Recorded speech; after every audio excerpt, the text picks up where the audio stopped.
પણ બહેનો પાસે સાહેબ કળા છે. હો સાહેબ, આહા, બહેનો પાસે એટલી અદ્ભુત કળા છે ને, ભીંડાનું શાક હોય બનાવતા હોય ને ભીંડાનું શાક બનાવતા બનાવતા સહેજ દાજી જાય, સહેજ બળી જાય. સાંજે પેલો કે શાક બળી ગયું તો કે ના, ક્રિસ્પી ભીંડી કહેવાય, ખાઈ લે.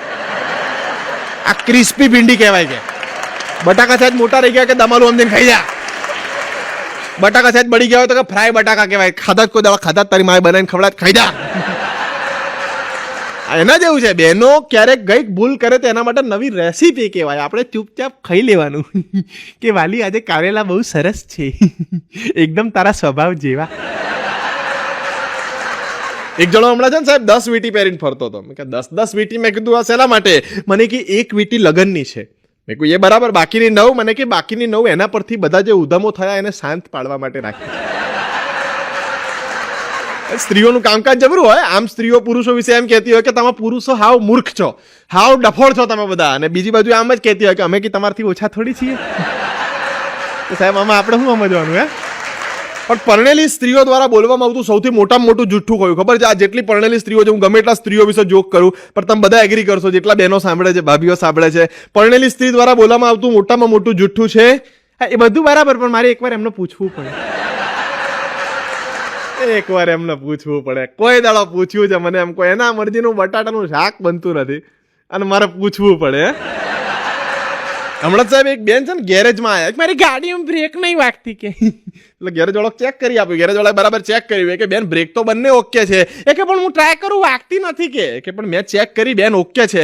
બધું સંશોધન કર્યા પછી સાહેબ છેલ્લે ખબર પડી બેનના ચપ્પલ ઘસાતા હતા. એની બ્રેક તો એ જ હોય ને, સમજો તમે.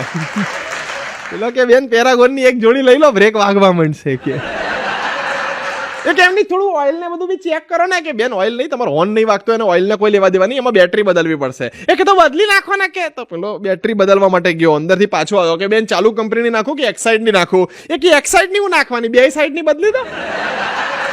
મારા પાસે ઘડીઓ ઘડે ધક્કા ખાવાના છે. હમણાં તો એક જણો તાજો ઘરમાં ગરમ પ્રેમમાં પડ્યો. તાજો પેલો ધુમાડા નીકળતો, એકદમ તાજો પ્રેમમાં પડ્યો ને કહેતો હતો કે વાલી તારી ઘની ઘની જુલ્ફોમાં મને થોડો ટાઈમ પનાહ લેવા દે વાલી. પેલું શાયરી શીખીને આવ્યો ને ઇન્ટરનેટ પરથી. એકા તારી ઘની ઘની જુલ્ફોમાં મને થોડીક વાર પનાહ લેવા દે વાલી. પેલી કે માણસ છે કે જુ આની મેં ક્યાં ઘૂસવું તારે? તારું વજન જો 42 કિલો. હમણાં તો ઘરવાળાને કીધું કે તમે છે ને આમળા ખાવાનું રાખો, કાચી મેથી ખાવાનું રાખો. આમળા ને મેથી ખાઓ ને, એનાથી તમારું લોહી એકદમ તાજું રહે ને, લોહી એકદમ શુદ્ધ થાય. તો આ બે વસ્તુ તમારે રેગ્યુલર ખાવાની. પેલો કે જેવું છે એવું ને એવું પી. આમાં ક્વોલિટી નહીં વધવાની છે, નખરા નહીં કરવાના, જેવું છે એવું તારે જ પીવાનું છે. મને એક જણાએ પૂછ્યું, મેં એક જણાને કીધું ને હમણાં, મેં કીધું તારે આમ લગ્ન જીવન તારું કેવું ચાલે? મારું લગ્નના 2 વર્ષ થયા પણ બધું કાશ્મીર જેવું છે. બધું કાશ્મીર જેવું એટલે કેવું? મેં કીધું આમ અંદાજે થોડોક માહિતી આપ. મેં કીધું મને કે મારું લગ્ન જીવન કાશ્મીર જેવું છે. મેં કીધું કે મને કે આમ સ્વર્ગ જેવું, પણ ગમે ત્યારે હુમલાનો ભય ખરો. ત્યારથી સીધે સાહેબ મને કોઈ પૂછે છે કેવું? મેં કહું કાશ્મીર જેવું. પણ સાહેબ ભલા પરણેલા પુરુષની ભૂખ મરી જાય સાહેબ. આપણને ગમે એટલી ભૂખ લાગી હોય અને ભલા પરણેલા પુરુષની ભૂખ મરી જાય. ખાલી જો જમવા પહેલા ભાભી આવીને એટલું કે તમે શાંતિથી જમી લો, જમ્યા પછી મારે એક નાનકડી વાત કરવી.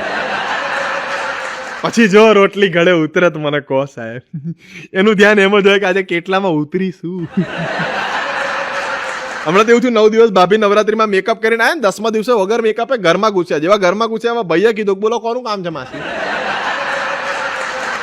પેલી બાકડી હવે તારી ઘરવાળી છું છે ને માસી કે છે. કે એ કે ચહેરાથી ના ઓળખાયો પણ ટોનથી ખ્યાલ આવી ગયો, આવતા રોકે આપણા વાળા જ હોય. કે કુદરતી બહેનોમાં સાહેબ છે જબરદસ્ત દિમાગ છે. મેં હમણાં એવું થયું, મેં બાથરૂમમાંથી પછી બૂમ પાડી મારા રૂમમાંથી. મેં કીધું મમ્મી, હા બોલો. મમ્મી આ બધું ટૂથપેસ્ટ પૂરી થઈ ગઈ છે. મને કે તારી બાયડી ને કે. મેં બૂમ પાડી, મેં કહું મારી બાયડી ટૂથપેસ્ટ પૂરી થઈ ગઈ છે. 2 જણાએ ના કીધું, મેં મારા બાપાની આમે જોયું. મને કે જાતે લેવા જાઓ કે.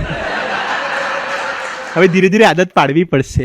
તો હું નીચે ગયો તો ત્યાં નવી ટૂથપેસ્ટ નહોતી પડી. મારી મમ્મી જૂની ટૂથપેસ્ટને વેલણ મારતી હતી. આ બહુ ગુજરાતની જૂની પ્રથા છે, તમને તો ખબર જ હશે. એ જૂની ટૂથપેસ્ટને વેલણ મારતી હતી. એટલે મેં કીધું સારું છે ગેસનો બાટલો લોખંડનો આવે, બાકી મોટી સાઈઝનું વેલણ છે ઘરમાં.